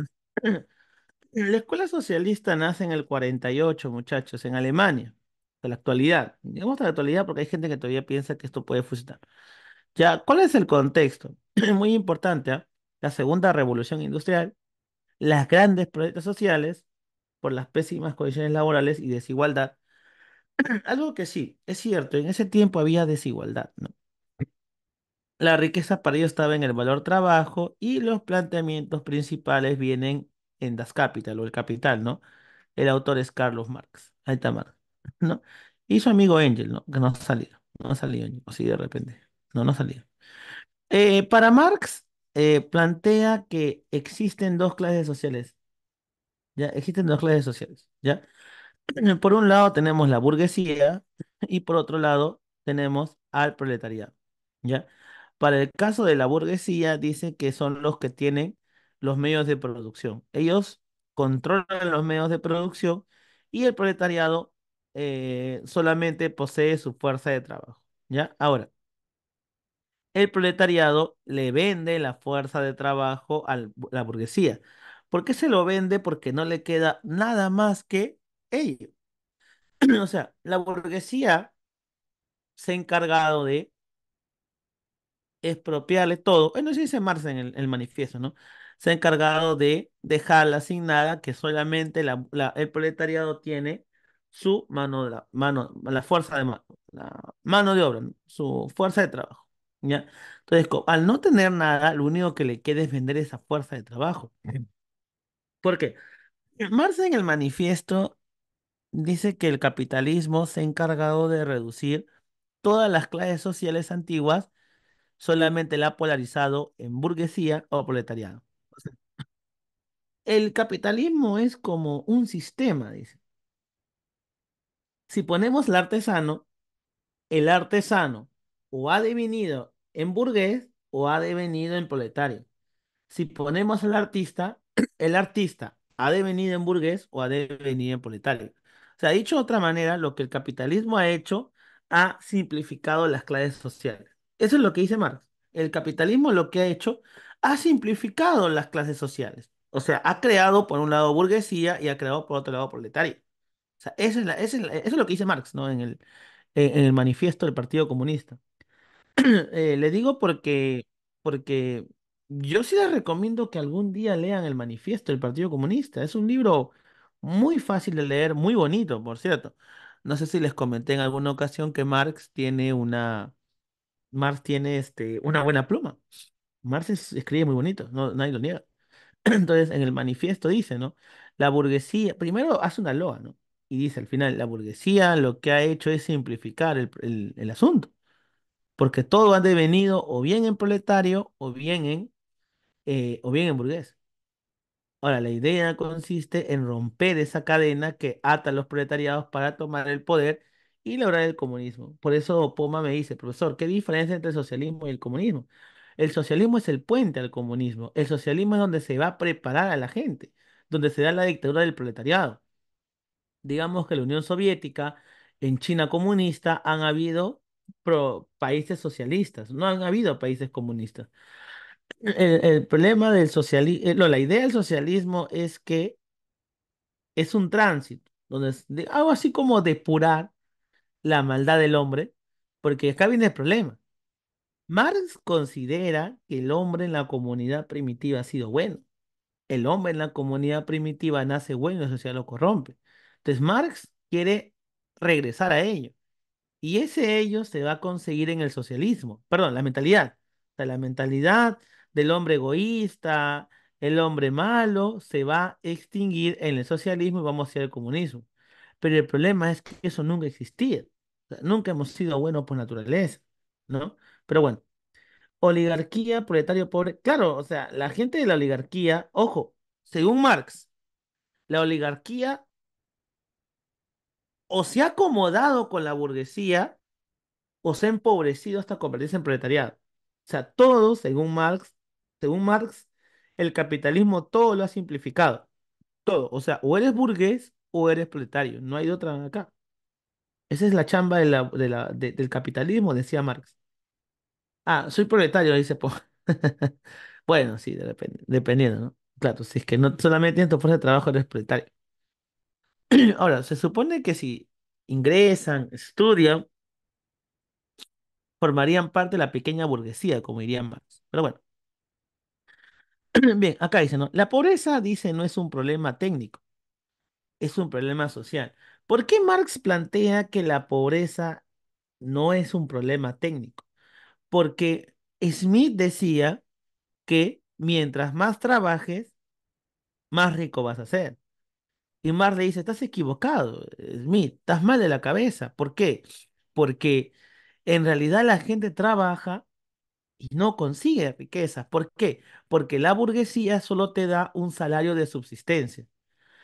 Digamos que eso te lo puedo aceptar hasta en el mercantilismo, perdón, te lo puedo aceptar en el feudalismo, en el esclavismo, pero en el capitalismo no.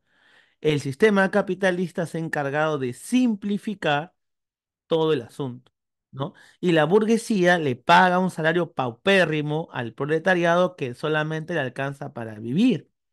Entonces, no me salgas con que es un problema técnico, pues, Smith. No es que trabajes más y tienes más plata y eres rico, no.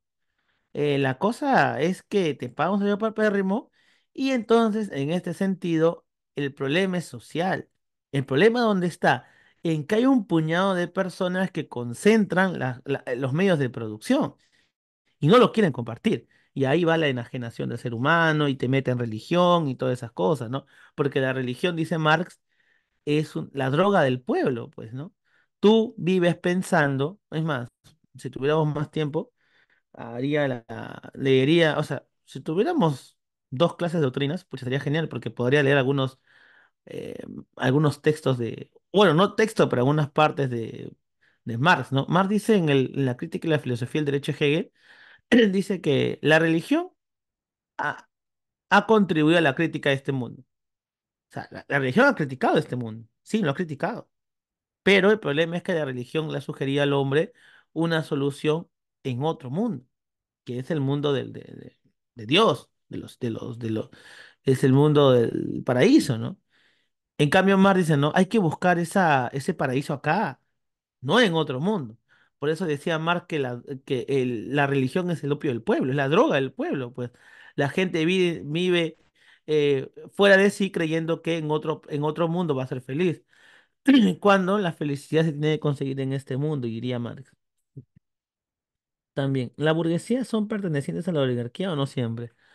La burguesía es una nueva clase social, estimado Sarkiel, formada parte del Estado llano o del tercer estado. Ellos son la clase comerciante, ¿no? La clase comerciante.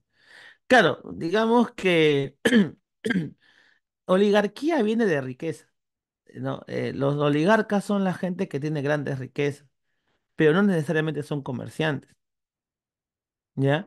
En cambio, la burguesía son los comerciantes que se dedican al comercio netamente.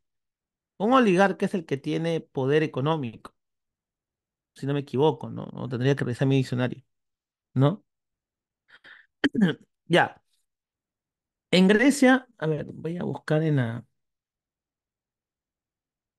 un segundo, vamos a ver qué dice San Google, qué significa oligarquía, porque de repente yo me estoy confundiendo, también soy humano.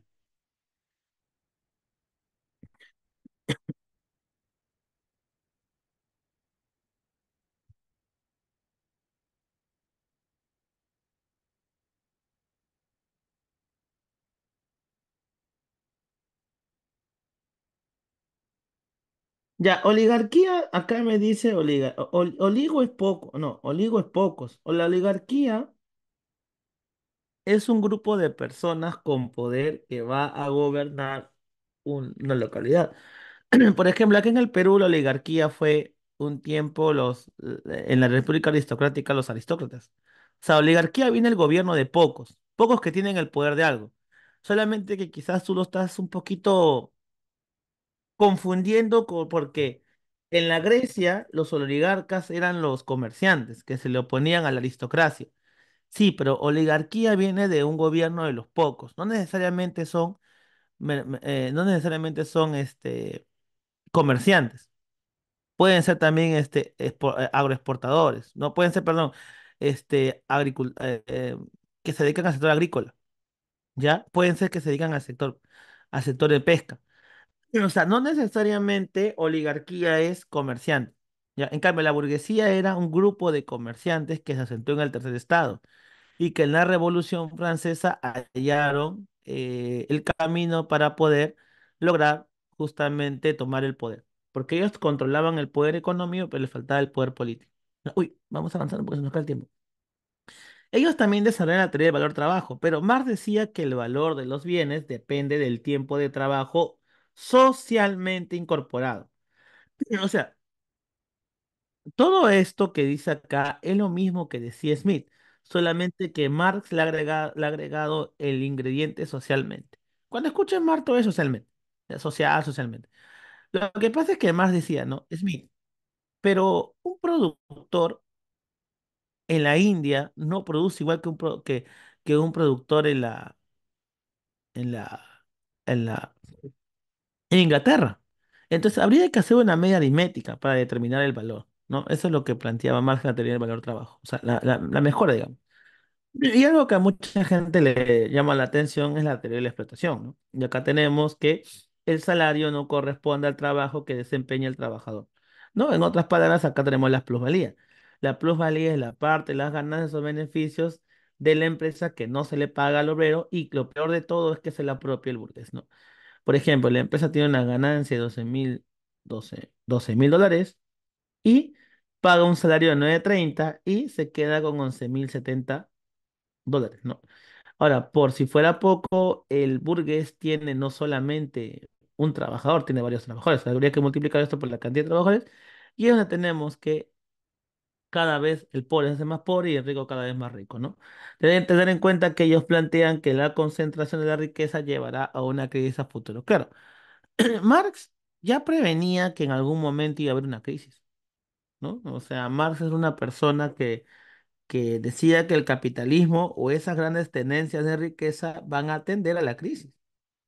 O sea, Marx fue un gran estudioso del capitalismo, por si acaso, ¿ya? Marx estudió mucho, el capitalismo y se dio cuenta de, de que el capitalismo iba a entrar en crisis por la tremenda desigualdad que hay, pues. Cuando hay mucha desigualdad, la gente deja de comprar. Y si deja de comprar, las inversiones caen. Entonces, ahí es donde comienza a entrar en recesión la economía. Y eso es respondiendo a la pregunta de Poma, ¿no? O sea, la concentración hace que los desposeídos no puedan o no tengan capacidad adquisitiva. Si cae, se rompe el ciclo de compras, la producción comienza en declive y las inversiones que tenían altas expectativas se van al cacho. Y entonces entramos en el ciclo recesivo, en la crisis, forzosamente. Y dicho y hecho, pues, ¿no? Así era. Así sería en el 29. ¿No? Muy bien. Vamos ahora, chicos, a ver a los neoclásicos. Los neoclásicos, chicos, quizás ellos tienen el mismo contexto que el Marx, pero ellos buscan, digamos, darle la vuelta a lo que decía Marx reviviendo a los clásicos. Los planteamientos principales es que ellos van a desarrollar el enfoque microeconómico. Hacen un análisis individual tanto del individuo como, en este caso, perdón, de las familias como de la empresa, ¿no? Ellos introducen el análisis de la matemática, introducen el análisis matemático a la economía. Muchos no les gusta esto, ¿no? Pero cuando vemos el gráfico de oferta, demanda, todo ello es gracias a los neoclásicos. Ellos son los encargados de introducir la matemática a la economía. Ellos usan el concepto de la conducta racional, ¿sí o no? De los agentes. Pero hay que tener en cuenta algo. Racional en economía no es tomar una decisión adecuada, sino que tu decisión esté acorde a conseguir una meta u objetivo. Luego, ellos hacen un análisis de competencia perfecta. Esa es su crítica, ¿no? Que cuando ellos analizan la economía, lo hacen como si estuviéramos en una economía perfecta. E ignoran las fallas de mercado. Pero claro, las fallas de mercado son las situaciones en las cuales el mercado no asigna eficientemente los recursos. Pero si yo estoy asumiendo un esquema de competencia perfecta, obviamente que nunca voy a encontrar fallas y voy también a promover que el Estado no intervenga en la economía, ¿ya? Como a pie de página nomás. Marshall se preguntaba, o perdón, afirmaba que la economía es una ciencia y como ciencia debe desligarse de la política. Por eso es que le quita el rótulo de economía política. O sea, cuando hablamos de economía política, Marx diferencia entre la economía política burguesa y la economía política social. O sea, digamos, la línea de Marx era la economía política social. Y la idea de Smith era la economía política burguesa. Pero los neoclásicos dicen, no, no, ¿sabes qué, compadre? Quítale ese rótulo de política, ¿ya? Y entonces solamente quedó como economía para los economistas, digamos, liberales, ¿no? Y el rótulo de economía política quedó relegado para la escuela socialista, ¿ya? Bien, algunos representantes tenemos la escuela de Viena y ahí encontramos que se desarrolla la teoría subjetiva del valor, o sea, la utilidad marginal. El valor de un bien va a depender de la valoración que el hombre le da, lo que te decía al inicio, ¿no? Tú no quieres el celular por encima del libro porque haya costado más producirlo, sino porque te da más valor. O por ejemplo, en el caso del lapicero y el libro, tú no vas a pagar 40 soles por un libro si eres un microbusero, porque no te da valor. Claro, yo sí podría pagar 40 soles por un libro, pero un microbusero no. Entonces, ahí vemos, ¿no? El valor de las cosas no van en función al costo, sino van en función a la subjetividad del individuo. Creo que eso también lo estudian en filosofía, ¿no? El problema del valor. ¿Quién da el valor? ¿El individuo o el objeto?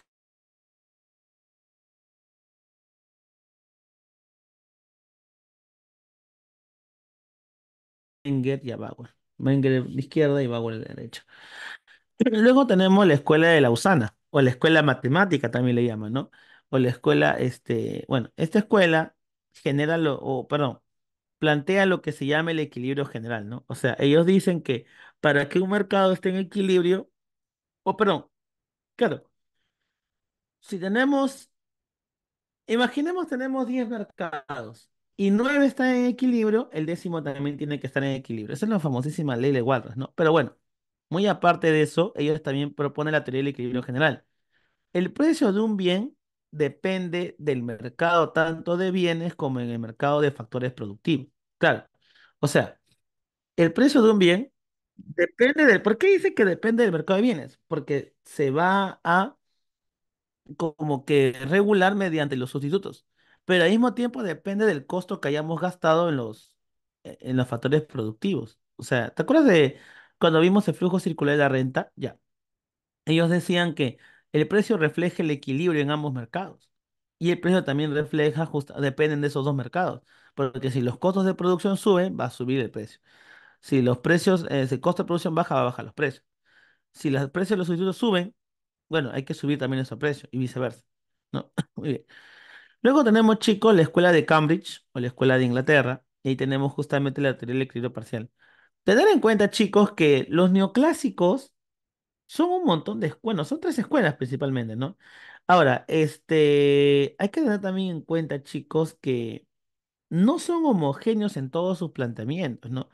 Por ejemplo, acá tenemos lo que Marshall proponía, ¿no? Marshall proponía lo siguiente. Marshall proponía justamente la teoría del equilibrio parcial, muy contrario a la teoría del equilibrio general de Walras, ¿no? Ahora, ellos decían que el equilibrio se da en cada mercado y se expresa mediante el precio. Ahora, para explicar esto, Marshall también introduce el gráfico de oferta y demanda. Eso que hemos visto en nuestro ciclo ya. Entonces, acá está, ¿no? La escuela de Cambridge, ¿ya? Profesor, pero entonces, ¿se pueden plantear cuestiones diferentes? Sí, pero en síntesis los planteamientos son los mismos, estos de acá. Pero cada uno tiene su particularidad, ¿no? Por ejemplo, Menger detestaba mucho la matemática. Él decía, no, ¿por qué vamos al hombre, un ser con infinitas variables, vamos a ponerlos en ecuaciones matemáticas? O sea, no entiendan a los neoclásicos como que todos son homogéneos. Tienen sus particularidades, pero estos planteamientos de acá son en los que se parecen todos, ¿ya? Entonces ahí tenemos justamente a los algunos representantes, ¿ya? Vamos con los keynesianos. Los keynesianos datan de un contexto de crisis, ¿no? Y los planteamientos principales están en la teoría general del empleo, el interés y el dinero, y el autor es Keynes, ¿no?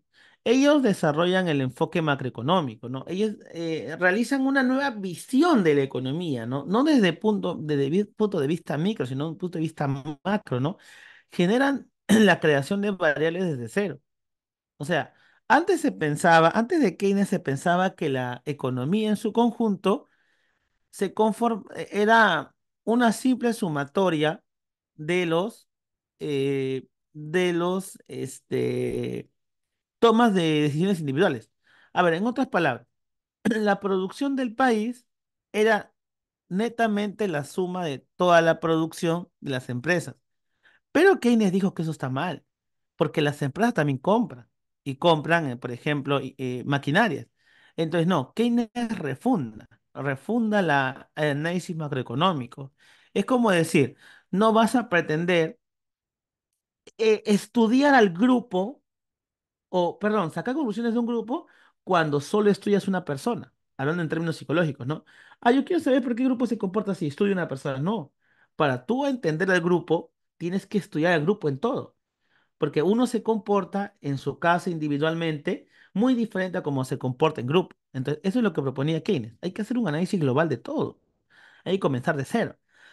Hay que dejar de lado el análisis microeconómico, ¿no? Y ellos planteaban que el Estado sí debe intervenir porque no se está cumpliendo la ley de Say. Eso es muy interesante. Ya, voy a explicarlo rapidito. A ver, Say, ¿qué proponía? Say decía lo siguiente. Tengo empresa uno, empresa 2 y empresa 3. ¿Qué decía Say? Ahí decía, toda oferta genera su propia demanda. ¿Cómo es eso, profesor? A ver, vamos a explicar. ¿Ya? Ahí dice eso. Si yo aumento mi producción por acá, voy a pagar más salarios. Ah, ya claro, para producir van a necesitar más salarios. Ahora, con estos salarios, esta empresa uno de repente va a ir a comprar esta empresa 2. Entonces va a aumentar su producción esta empresa 2. Y si aumenta su producción, aumenta su salario. Ok, profe. Pero esta empresa 2 va a ir a esta empresa 3 con esos salarios a comprar, perdón, los trabajadores de esta empresa 2 al tener más salarios, van a ir a comprar la empresa 3. Entonces la empresa 3 va a subir su producción y con esto va a tener que pagar salarios. Y con esos salarios, esa empresa 3 de repente va a ir a comprar a mi empresa. Entonces, así es como decía, que toda oferta genera su propia demanda. Pero Keynes decía que la ley de Say no se cumple. Profe, pero no entiendo, pero eso se ve lógico. Sí, lo que pasa es que Keynes decía que no todo el salario se destina a comprar bienes. Hay una parte que se destina al ahorro y eso y le llama filtraciones. O sea, todo el ingreso se va filtrando, se filtra. Entonces, no todo se gasta. Y ahí tenemos justamente lo que la semana pasada te había enseñado, ¿te acuerdas? La propensión marginal a consumir y la propensión marginal a ahorrar, ¿te acuerdas que te había enseñado? Si, por ejemplo, la propensión marginal a consumir es 0,6, 60% de tu sueldo se va a consumo y el 0,4 se va al ahorro. Justamente, eso es lo que decía Keynes. Así es como critica la ley de Say y por eso es que él propone para esas... Uy, esperemos que esté todavía... Mm,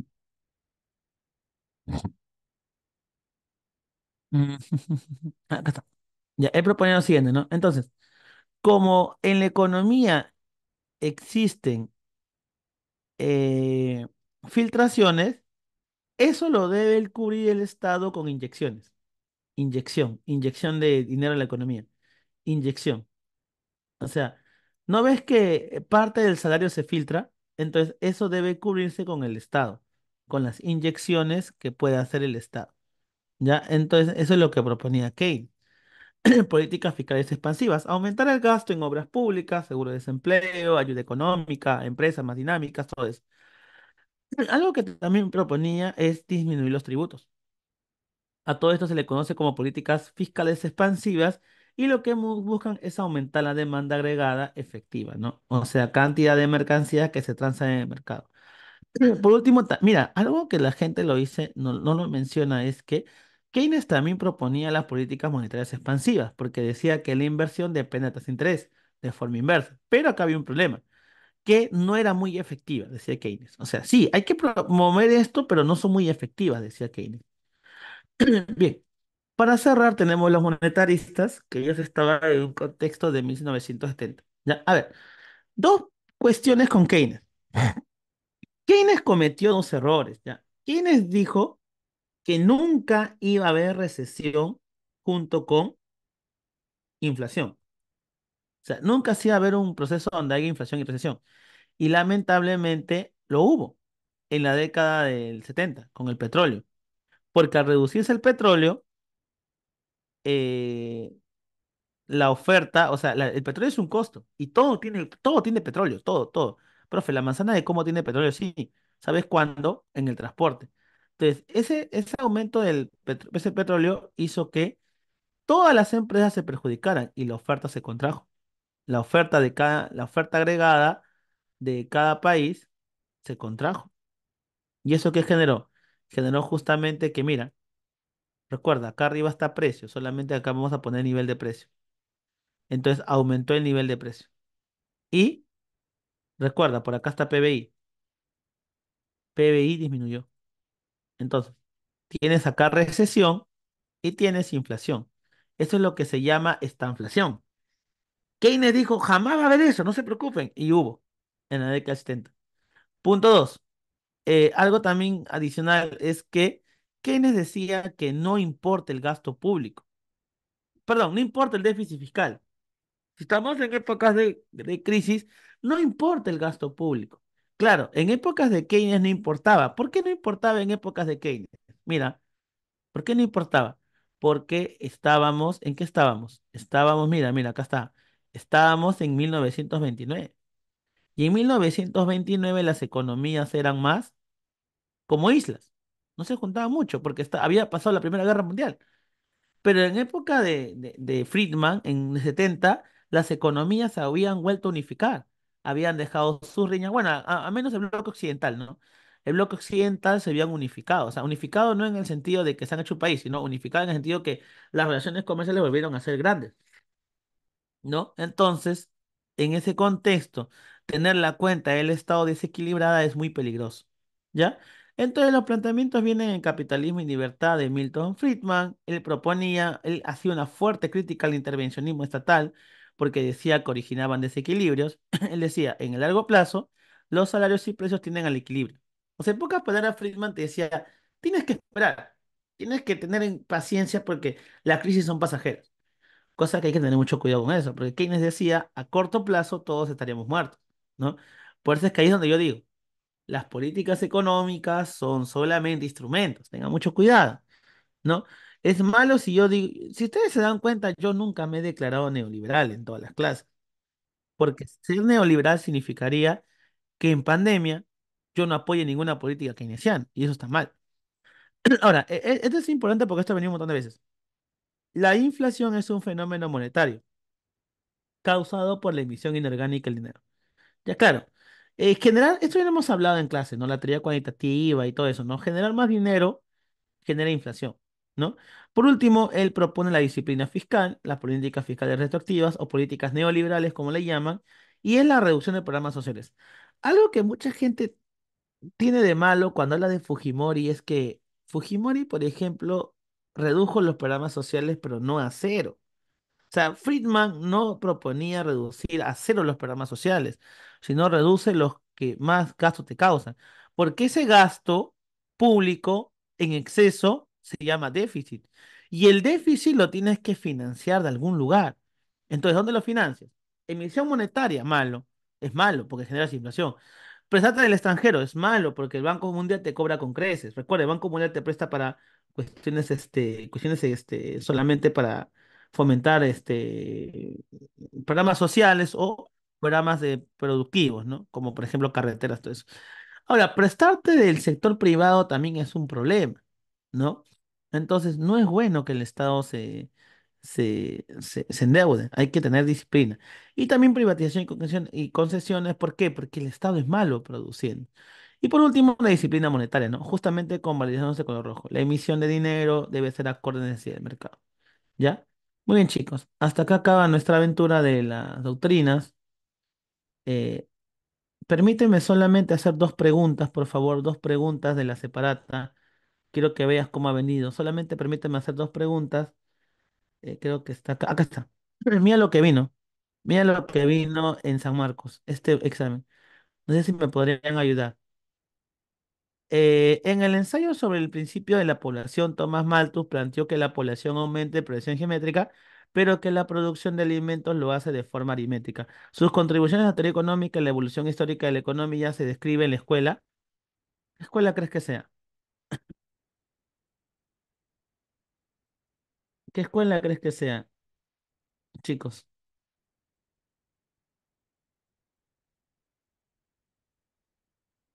Eso viene en ese examen, ¿ah? Muy bien, Sari, muy bien, Sari. Clásica, ¿no? Clásica. Eso es lo único. Esta es una pregunta, examen de admisión, y creo que por acá he puesto otra, creo.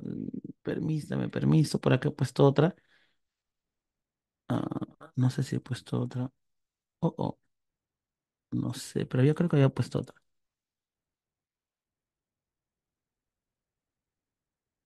Déjame buscar. No, me parece que no puse la otra. Que era de admisión.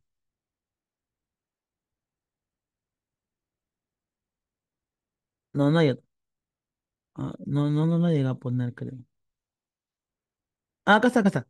Esta es la admisión también, chicos. Esta es la admisión, de admisión, de admisión. La 12, la 12. A ver, si alguien me puede ayudar con la 12 para ya con eso cerramos. La 12, muchachos. Dice, no le he puesto, pero este es de 2023, 2024 uno. En la teoría de la distribución, la remuneración a los diversos factores productivos es fundamental.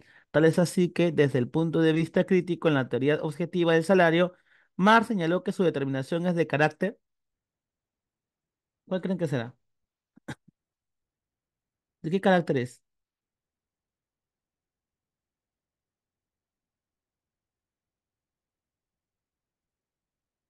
En ello cerramos, chicos. Alguien que me dé una respuesta. A ver, en la teoría de la distribución, la remuneración a los diversos factores productivos es fundamental. Tal es así que, desde el punto de vista crítico de la teoría objetiva del salario, Marx señaló que su determinación es de carácter.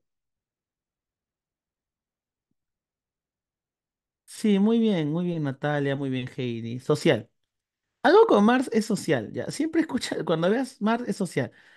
¿Qué significa eso? O sea, que el salario se determina justamente porque hay una clase social que tiene los factores productivos y no los comparte. Entonces, Por eso no es un problema técnico, decía, no, no es que me esfuerzo más y mi salario es mayor, no, sino es un problema social. Idealista no creo, Marx no es idealista para nada.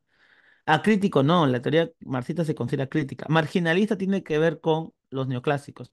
Solo te queda técnico social. Mientras que para Smith tiene un carácter técnico, o sea, te esfuerzas más, trabajas más. Para Marx tiene un carácter social. El problema de tu salario o la distribución de tu salario es que hay una clase social que controla los medios de producción. Bueno, chicos, me parece que esta es nuestra última clase. Mm, bueno, espero que, bueno, les deseo lo mejor a todos, ¿no? Espero que les vaya bien. Espero verlos algunos en el repaso. Esfuércense siempre.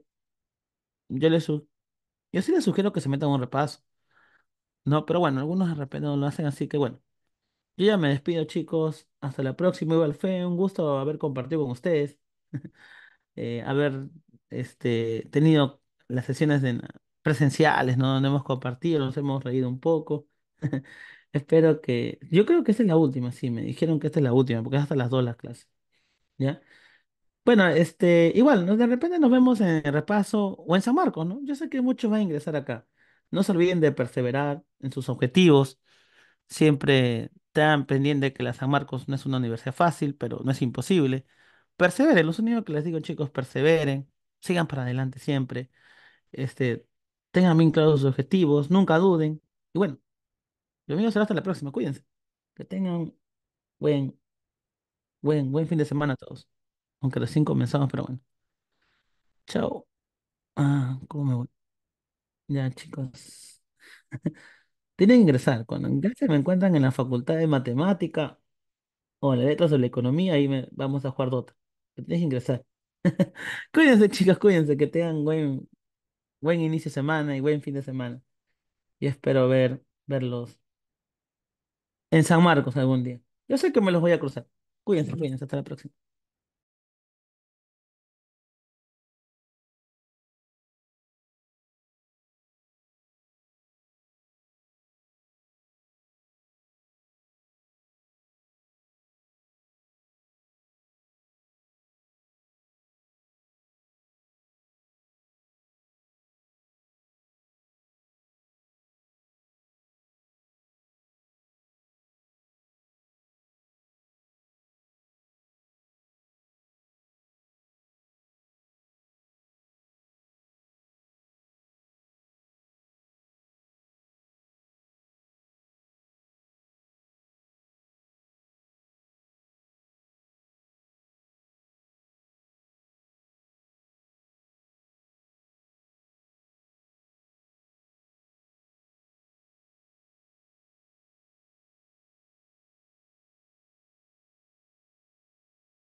A ver, ¿qué tal? ¿Cómo estamos? ¿Qué tal? Buenos días todavía con todos. ¿Cómo estamos? ¿Cómo estamos? A ver, vamos a entrar por acá también. No veo sus comentarios. ¿Qué tal? ¿Cómo vamos? ¿Han salido de paseo, dicen? ¿Qué tal? Buenos días con todos. Buenos días, Kevin, Yasmín, Piero, Renzo, ¿qué tal? ¿Cómo están? Buenos días con todos. A ver, ¿qué tal? ¿Se me escucha? ¿Me confirman, por favor, si se escucha? Si se ve, me confirman, por favor, para dar inicio a esta sesión de cierre, ¿no? Muy bien, a ver, ¿qué tal? Leo comentarios. ¿Qué tal? Gracias, Flora. Muchas gracias. ¿Se escucha? Ok, muy bien. You can request, me dice acá. Ah, ya. ¿Tú puedes requerir? No, no hay problema. Recién instalado a esta computadora este programa, ¿no? Para poder conectarnos. ¿Qué tal? Muy bien. Gracias, Adrián. Gracias, Flora. ¿Qué tal, Cristel? Muy bien. Buenos días con todos. Entonces, la gente se va conectando. Vamos a desarrollar lo que sería básicamente este cierre, ¿no? Para ya dar las apuntaladas perfectas dentro de tu futuro examen de niqueo futuro. Simplemente acá unas 2 meses, creo, 3 meses por ahí, y estamos dando el examen de admisión, ¿verdad? A ver, voy a eh, compartir mi pantalla. ¿Ok? One moment, please. A ver, sacamos esto. Voy a compartir la pantalla, a ver dónde estamos. Oye, vamos a compartir. A ver, a ver, ¿por qué no comparte? Ujú. A ver, ¿me dejan compartir la pantalla por ahí? ¿No me dejan crear por ahí? No puedo compartir la pantalla. A ver, verifiquen eso. Ahora sí, ya, listo. A ver. Ya, ahora sí, correcto, listo. Entonces, vamos a abrir el Open Board. Ok,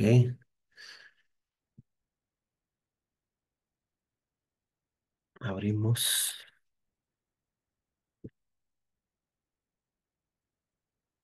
eh, se ve la pantalla, ¿verdad? A ver, vamos a ver si se ve. ¿Se ve el texto? ¿Se está viendo el texto? Confirmen. ¿Se ve el texto? Confirmen si se ve o no se ve. A ver, ¿se ve el texto? ¿Están viendo en pantalla un texto? Confirmen si están viendo el texto. Problemática de lectura dice, lectura ocular. ¿No se ve? A ver, chequen eso si se ve o no. Confirmen, ¿se ve o no se ve? No, no se ve. Gracias, Araí. Muy bien, voy a ver qué es lo que está pasando entonces con eso. Volvemos a salir. Ya, vamos a luego ingresar. A ver, documentos.